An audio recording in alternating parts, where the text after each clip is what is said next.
Bonjour et bienvenue dans le podcast Fluidité, épisode numéro 101, où je vais vous raconter l'histoire de la bande dessinée française la plus célèbre, Astérix. Alors, restez à l'écoute. Salut, je m'appelle Fabien, je suis français, polyglotte et professeur de français. Vous êtes sur le podcast qui vous parle de culture, d'histoire ou de géographie française, d'astuces d'apprentissage et bien plus encore, dans un français naturel et facile.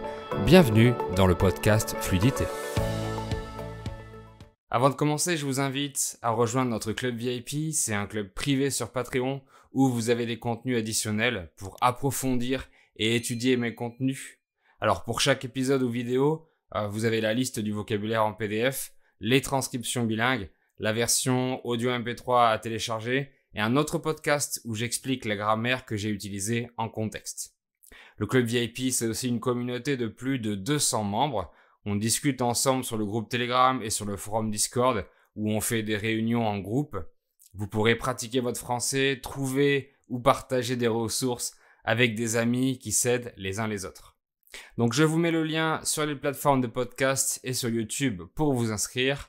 C'est seulement 5 € par mois et vous êtes libre de rester autant de temps que vous voulez. Si vous m'écoutez en podcast, vous pouvez regarder la version vidéo sur YouTube avec les sous-titres en français, mais aussi en espagnol, en anglais, en portugais ou en arabe selon votre niveau.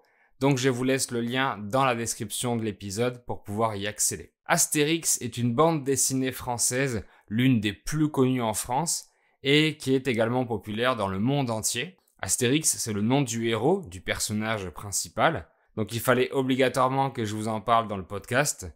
Et je vais vous raconter l'histoire de la bande dessinée et vous parler de ses personnages principaux, etc. Vous allez tout savoir. Bon, j'ai déjà évoqué Astérix dans les différents épisodes, mais j'ai pas pris le temps de tout vous expliquer en détail. Donc une bande dessinée, une BD, c'est un livre composé d'une série de dessins où les personnages s'expriment avec des bulles. Les enfants adorent en lire puisqu'ils préfèrent généralement les images et peu de texte plutôt que le contraire. Et Astérix fait partie des bandes dessinées du top 3 français. Elle a été créée en 1959 par le scénariste René Goscinny et le dessinateur Albert Uderzo, dont je vais reparler à la fin. L'histoire est celle d'un jeune Gaulois prénommé Astérix. Et oui, l'ancien nom de la France était la Gaule, donc les habitants s'appelaient des Gaulois et des Gauloises. Le prénom d'Astérix est un jeu de mots qui vient du symbole étoile, qui se dit astérisque. Et c'est la caricature du Gaulois, un petit homme blond avec une moustache qui porte toujours un casque avec des ailes et une petite épée à la ceinture. C'est un petit guerrier rusé, intelligent, courageux et très gentil. L'histoire d'Astérix se passe en 50 avant Jésus-Christ, un peu après la conquête du pays par les Romains. Donc tout le pays a été envahi par l'Empire romain, sauf un tout petit village qui se trouve en Armorique. C'est l'ancien nom de la Bretagne. Ce minuscule village arrive à résister à l'invasion des Romains contre lesquels ses habitants gagnent à chacune de leurs attaques. On l'appelle le village des fous. Mais comment fait ce petit village sans défense pour vaincre les puissants Romains à résister à leur invasion? Eh bien, c'est grâce à une potion magique. C'est une boisson qui, pendant quelques minutes, rend invincible et donne des pouvoirs surhumains à tous ceux qui la boivent, donc aux habitants du village, pour pouvoir se battre contre les Romains. La potion est fabriquée par le druide du village Panoramix, qui vient du mot panoramique. Et oui, tous les Gaulois d'Astérix portent des prénoms qui terminent par X, en hommage à Vercingétorix. Et un druide est le nom d'un prêtre celte de l'époque. Panoramix est le seul à connaître la recette de la potion magique, et évidemment, les Romains essayent constamment de la lui voler, mais ils n'y arrivent jamais. Donc dès qu'il y a une attaque de Romains, Panoramix donne de la potion à Astérix et à tous les habitants du village pour pouvoir se défendre. Mais il y a un personnage qui voudrait boire un peu de potion, mais Panoramix le lui interdit. Alors ce personnage, c'est Obélix, le meilleur ami d'Astérix.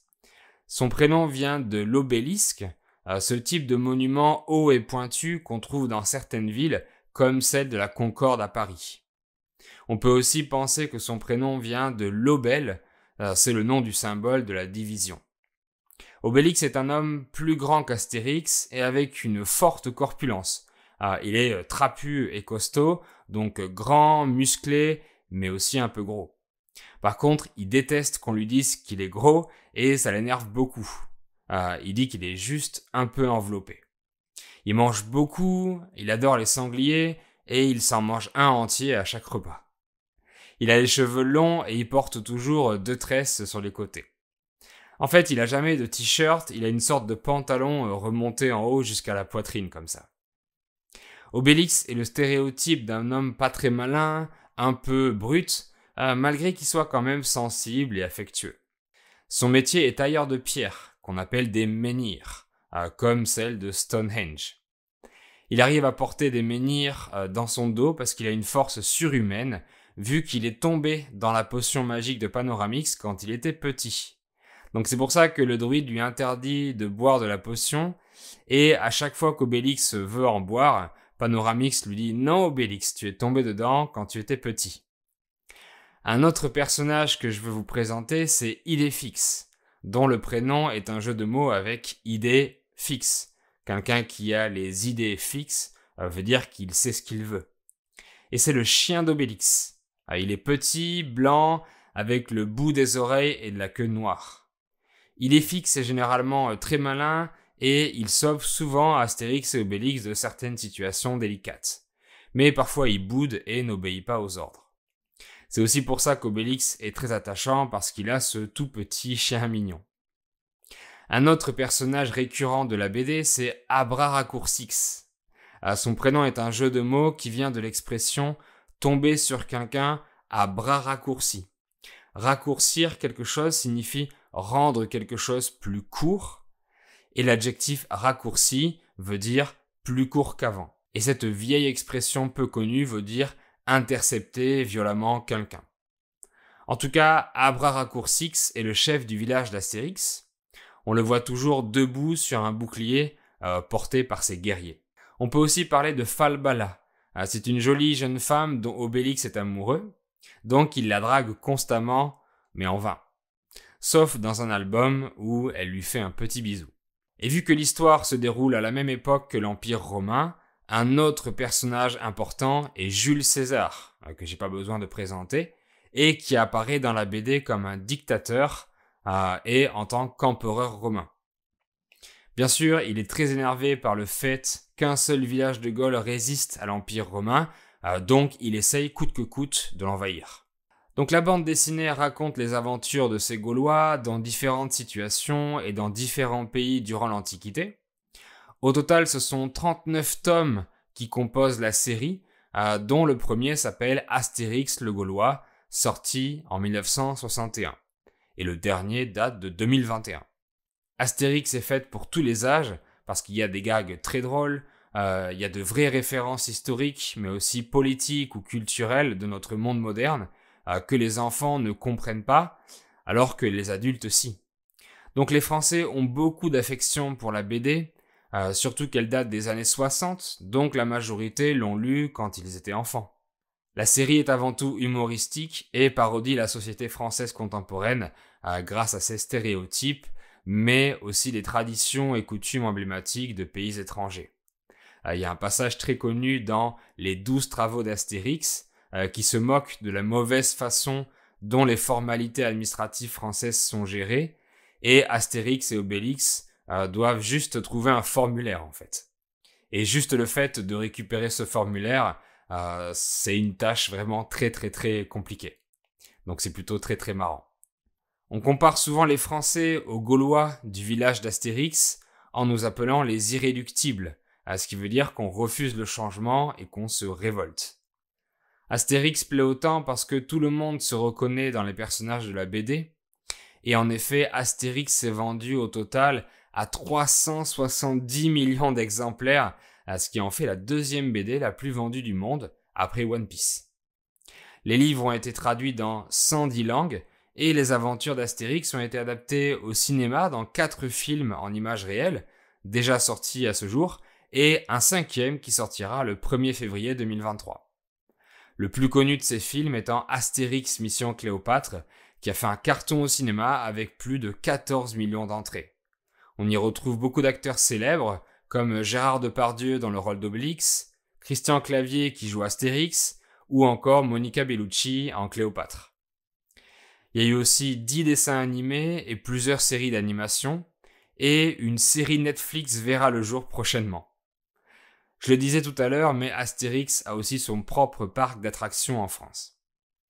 Le premier satellite français lancé en 1965 a été baptisé Astérix, en l'honneur à la bande dessinée. Dans les années 90, 4 astéroïdes ont été nommés Astérix, Obélix, Idéfix et Panoramix. Et Astérix le Gaulois, donc le nom du premier album, a été classé le 23e meilleur livre du XXe siècle. Le scénariste de la BD était René Goscinny, qui a aussi participé à l'écriture de Lucky Luke, Disno Good et du Petit Nicolas, ce qui en fait l'un des auteurs français les plus lus. Malheureusement, il est décédé en 1977 très tôt à l'âge de 51 ans. Le papa d'Astérix est le dessinateur qui s'appelait Albert Uderzo et il nous a quittés d'une crise cardiaque en 2020, âgé de 92 ans. Voilà pour cet épisode sur Astérix. Maintenant, vous connaissez tout. Alors dites-moi dans les commentaires si vous avez appris de nouveaux mots. Réécoutez plusieurs fois pour bien assimiler tout ce français jusqu'à comprendre l'audio seul presque entièrement. Et si vous l'avez écouté jusqu'ici, l'épisode vous a intéressé, donc mettez un petit like et abonnez-vous sur YouTube. Ça m'encourage à créer encore plus de contenu. Vous pouvez me donner vos suggestions et vos idées de podcast dans les commentaires avec plaisir. Salut et à bientôt!